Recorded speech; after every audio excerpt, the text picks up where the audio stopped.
विश्व 24 न्यूज हर पल आपके साथ। नमस्कार, विश्व 24 न्यूज मध्ये आपल्या सर्वांचं स्वागत। मी अतुल सोनकांबळे। आमदार अभिमन्यू पवार यांच्या मतदारसंघात सारणी गावच्या शेतकऱ्याची आत्महत्या, तर निलंगा तालुक्यातील कोराळे गावचा शेतकरी आत्महत्या करण्यासाठी लेखी निवेदन सादर करतोय। प्रतिनिधी सचिन बिराजदार।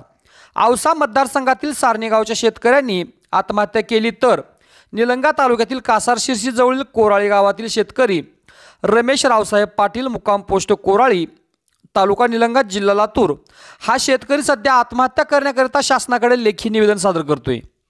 कोराळी हा गाव कर्नाटक सीमावर्ती भागात असल्यामुळे शेत तेथे पाणंद रस्ता हा उपक्रम आमदार अभिमन्यू पवार यांनी राबवला होता। या रस्त्याचे काम निकृष्ट दर्जाचे झाल्यामुळे कोराळी गावातील शेतकऱ्यांनी चक्क आत्महत्या करण्याचा प्रयत्न केला आहे। शेतकरी आत्महत्या रोखण्यासाठी आमदार अभिमन्यू पवार काय उपाययोजना करतील हे पाहणे गरजेचे आहे, का फक्त शेतकरी आत्महत्या केल्यानंतर सांत्वनपर भेटीच घेणार। आपण जर या चॅनलवरती नवीन असाल तर कृपया चॅनलला लाईक करा, कमेंट्स करा, सबस्क्राइब करून पाहत राहा विश्व 24 न्यूज, हर पल आपके साथ। गेल्या वर्षीपासून झाले पाणंद रस्ता करणूक म्हणजे केले। आमच्या घरचे दवाखान्यात ॲडमिट होते। दवाखान्यात ॲडमिट असताना सुद्धा ह्याने आपलं आपण काम केले।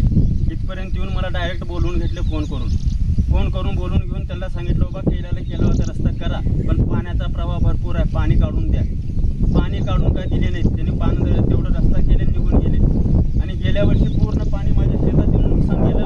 सोयाबीनचं 1 रुपयाची उत्पन्न झालं नाही माझी। तुमच्या शेतामध्ये किती नुकसान झालेलं तुमच्या अंदाजे? माझ्या अंदाजे 2-2.5 लाखाचं तर नुकसान आहे गेल्या वर्षीचंच।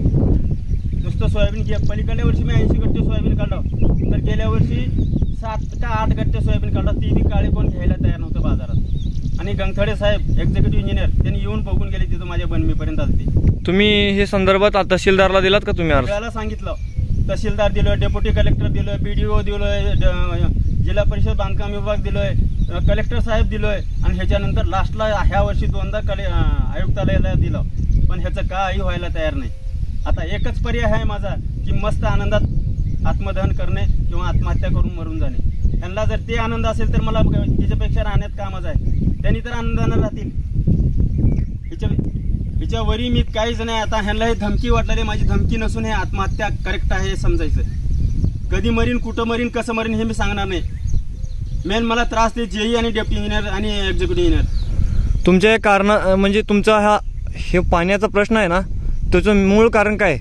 माझं मूळ कारण हे पाणंद रस्त्यामुळे पाणी येतंय, पण हे पाणी डिवाइड करा, अर्ध तिकडे टाका, इकडे अर्ध करा, म्हणजे ते करायला तयार नाही। हे पाणी तिकडे जातच नाही। अहो, जिथं उमाट आहे तिथं कॅनलचं पाणी पळते, तर ह्यांचं काय पाणी पळत नाही। नेमका हा त्रास तुम्हाला किती वर्षापासून? आता 2 वर्ष झालं त्रास आहे। अजून तर काहीच नाही, नुकसान तर कोणी बी काही दिलं नाही। सगळ्या बरोबर अनुदान तर देऊ चाललंय, मला बी ते आहे सगळ्या बरोबर, पण त्याचा मोबदला काय आहे? माझं नुकसान झालेलं आहे। लोक उत्पन्न काढून फायदा घेतले, माझं नुकसान फायदा बी गेलं, पण नुकसान बी झाले आणि देणं बी काही नाही। किती वर्ष काढायचं? हे 2रं वर्ष आहे माझा। तुम्ही या रस्त्याबद्दल गुत्तेदाराला बोलत का? सगळ्याला सांगितलं, पाणी बघा, पाणी। कॉन्ट्रॅक्टरला कोण होते इथं? ते 2-3 होते, त्यांना सगळ्याला सांगितलंय पाणी काढून द्या, पाणी काढून देऊ म्हणले। तहसीलदार साहेब आले त्यावेळेस बी म्हणले त्यांनी पाणी काढून द्या, हे शेतकऱ्याला त्रास होईल, पण कोण काही करायला तयार नाही। मी स्वतः JCB आणून स्वतः फोडून टाकलो, गेल्या वर्षी रस्ता बंद केलतो। आणि आता ह्या वर्षी ह्याच्यात एक सिंगल पाईप टाकले, पाणी बसना, तिच्यावरून उलटून चालले त्या पाईपामधून। मग मी जगायचं का राहायचं? पण त्यांना जर ते तसं करायचं असं आनंद असेल तर मी काय, माझं काय हे नाही। मी आत्महत्या करायला तयार आहे, होईल तसं होईल, काय ना इलाज आहे। तर माझी लेकरं बाळ उपाशी मरतील, मी मरून जाईल। मला तर सुख लागेल एकदा मेल्यावर, आणि हे नोकरदारला बी सुख लागेल। आता मी वैतागलो आहे, धमकी नाही, ह्यांना धमकी वाटलंय। मी कळकळीनं आत्म्यातून सांगलेलं आहे, पण ह्यांना काय कळना गेलंय। माझ्या ठिकाणी त्यांनी राहिल्यावर काय केलं असते? त्यांची जर परिस्थिती अशी झाल्यावर ह्यांनी काय केलं असते?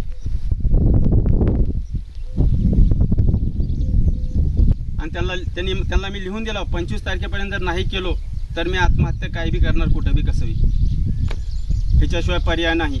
लास्ट वॉर्निंग आहे। त्यांना धमकी वाटलेले, मी धमकी नाही, काही नाही। मी लास्ट याला कर्जबाजारी झालो, गेल्या वर्षीपासून पैसे काढण्यातच उदरनिर्वाह करलो। कोण देणार आहे रोज रोज मला? आता उद्या लोकांचे पैसे द्यायचे मी कशाने देऊ? माझ्या शेतात तर काही बी नाही उत्पन्न. ह्यांनी मजा बघूल्यात सगळे माझे. मग तिच्यापेक्षा आत्महत्या केल्याला बरं. निवड. राज्यातील महत्त्वाच्या आणि आपल्या भागातील ताज्या बातम्या पाहण्यासाठी आजच आमच्या विश्व 24 न्यूज चॅनलला यूट्यूबवर सबस्क्राईब करा आणि बेल आयकॉन प्रेस करा.